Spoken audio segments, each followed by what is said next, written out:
Salut, c'est Alexis, bienvenue dans cette vidéo où je vais vous expliquer les principales différences entre Facebook et Google et quelle régie publicitaire utiliser pour votre business aujourd'hui. Allez, c'est parti!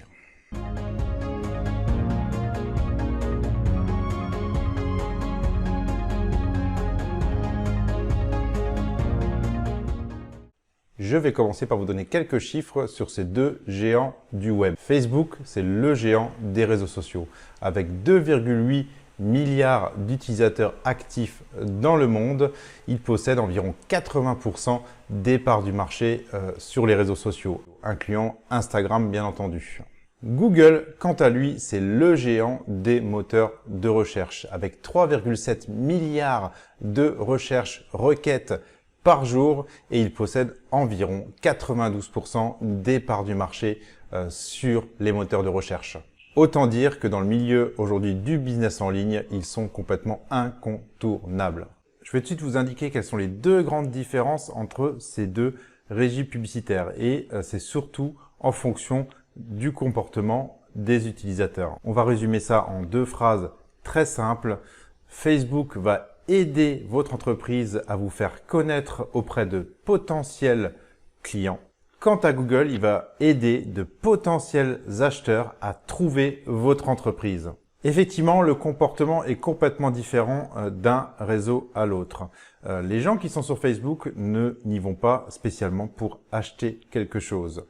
Les personnes qui font des requêtes, des recherches sur Google, soit ils sont en recherche d'une information précise, éventuellement sur un produit pour se renseigner avant achat et pourquoi pas passer directement à l'action. Donc c'est deux comportements complètement différents, on va y revenir un peu plus tard. Techniquement, comment fonctionnent ces deux outils? En premier, Facebook, vous allez pouvoir cibler par localisation, type d'appareil, données démographiques, langage et sa spécificité par comportement et également centre d'intérêt. Quant à Google, on retrouve les mêmes intentions, sauf qu'au niveau données démographiques, ce sera un peu moins précis, mais par contre, vous allez pouvoir cibler au niveau des mots-clés et filtrer avec des mots-clés qu'on appelle négatifs. Donc pour en revenir au comportement des personnes sur ces deux différents réseaux, quand quelqu'un va se promener, comme on le fait tous, sur Facebook, sur le fil d'actualité, dans les vidéos, etc., dans les différents onglets possibles sur Facebook, eh ben, il n'est absolument pas au départ dans l'intention d'acheter. Quelqu'un qui veut acheter, effectivement, ne passe généralement pas directement par Facebook, donc c'est plus de la suggestion et de la notoriété qu'on va utiliser. Les personnes y vont pour se promener, pour voir les actualités, discuter avec leurs amis, etc. Mais bien entendu, nous on intervient à ce moment-là pour mettre des publicités relativement ciblées grâce à l'algorithme ultra puissant de Facebook qui permet de cibler selon le comportement et les centres d'intérêt de ces personnes-là. Donc quelqu'un qui est très intéressé par exemple par les chiens, admettons, on va pouvoir le cibler relativement facilement sur Facebook et du coup lui proposer des produits, des services liés à leurs animaux de compagnie. Donc le message doit être clair, fort visuellement et du coup pour pouvoir inciter l'acheteur effectivement à cliquer sur nos publicités et l'amener à venir sur notre site e-commerce ou peu importe le business que vous faites, voilà, l'amener sur une page de vente, sur une offre de service, etc. Tout est possible. On peut aussi faire de la génération de leads. Enfin, il y a plein de choses possibles par Facebook. L'outil est vraiment multifonction. Ensuite, le comportement de quelqu'un qui va faire une requête, une recherche, encore une fois, sur Google est complètement différent. Quelqu'un qui va rechercher, par exemple, chien ou c'est un peu vague bien sûr, mais collier pour chien, etc. On sait d'ores et déjà qu'il est déjà dans la recherche d'un produit pour son animal de compagnie et dans l'intention certainement d'acheter ce type de produit. Donc c'est là que nous allons intervenir en plaçant des mots-clés ciblés par rapport aux produits qu'on propose à nos potentiels acheteurs et mettre nos annonces en face de ces personnes-là. Maintenant, on va parler un peu statistiques. Je vais vous parler de trois statistiques principales qui est le CPC, le CPA et le taux de conversion sur ces deux réseaux. Alors attention, les statistiques que je vais vous donner sont généralistes dans le monde et peu importe le domaine d'activité. Donc pour rappel, le CPC, c'est le coût par clic. Le CPA, c'est le coût par action.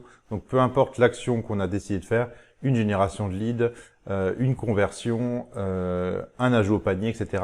C'est un coût par action. Et en dernier, le CRV, donc c'est le taux, bien sûr, de conversion. Le CPC en moyenne sur Facebook, toute industrie confondue, est de 1,75 $. Le CPC en e-commerce, toujours sur Facebook, est en moyenne à 0,60 $.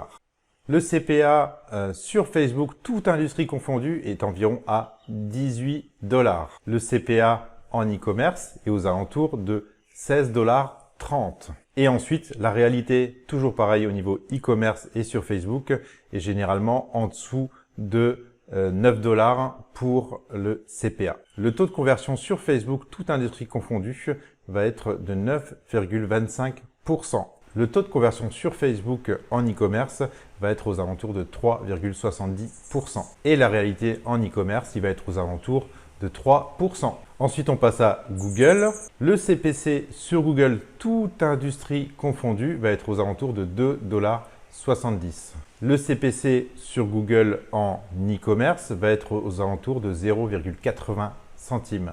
Et la réalité sur Google pour l'e-commerce, pour le CPC, va être aux alentours de 0,50 $ et moins. Le CPA sur Google, toute industrie confondue, va être aux alentours de 62 $. Le CPA en moyenne pour l'e-commerce va être aux alentours de 55 $. Alors c'est encore une fois, c'est généraliste dans le monde. Et enfin, la réalité en e-commerce, ça va être entre 10 et 15 $ en général. Le taux de conversion sur Google, toute industrie confondue, va être aux alentours de 2,30 %. Le taux de conversion en e-commerce, cette fois-ci, va être aux alentours de 1,70 %. Et la réalité en e-commerce, encore une fois par expérience personnelle, le taux de conversion va tourner autour des 3 %. Voilà, vous en savez un peu plus sur les stats de Facebook et Google, en tout cas sur la généralité, que ce soit toute industrie confondue, e-commerce, et aussi de mon point de vue personnel par expérience.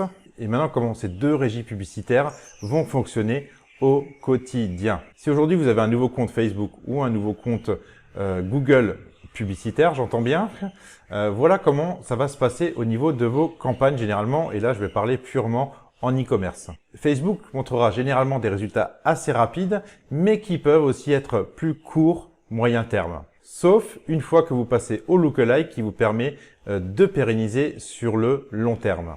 Ensuite, il vous demandera quand même beaucoup plus d'attention quotidienne au niveau de votre activité. Vous allez devoir généralement, selon le budget que vous avez, aller 2 à 3 fois par jour sur votre gestionnaire de publicité pour vérifier comment se déroulent vos campagnes. Quant à Google, il mettra plus de temps à se mettre en place car l'algorithme va se servir globalement de vos données pour améliorer continuellement vos campagnes et cela sur plusieurs semaines.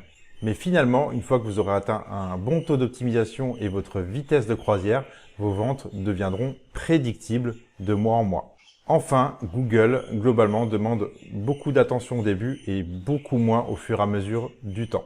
Donc si on doit faire une analyse de ces deux régies publicitaires, Facebook va être beaucoup plus orienté B2C et pour faire du marketing et donc de la notoriété sur vraiment le long terme. Attention, ça ne vous empêche pas, bien entendu, de faire des ventes. Google va être beaucoup plus optimal pour faire de la vente et va être plus orienté également pour toucher les potentiels clients B2B. Donc, faut-il plutôt se servir de Facebook ou de Google? La réponse, elle est très simple. Il faut, à mon sens en tout cas, se servir des deux. Les deux ont vraiment leur utilité. Facebook va être très utile pour vous faire connaître en fait auprès du grand public et faire de la notoriété tout le temps. Et bien sûr, vous pouvez aussi vous en servir pour faire des ventes. Quant à Google, il va être là purement pour faire de la vente. Après, il y a des petites exceptions. Si on parle e-commerce pur et dur, si vous vendez par exemple du monoproduit, qui sont souvent des produits un peu gadgets, etc., ça va être très compliqué, par exemple, de les vendre par Google parce que les volumes de recherche sur ces produits-là, les gens ne vont pas chercher ces produits-là. C'est quand on leur suggère et qu'ils voient une vidéo impactante sur l'utilisation du produit qu'ils vont l'acheter. Du coup, Facebook sera beaucoup plus puissant pour marketer ce type de produit.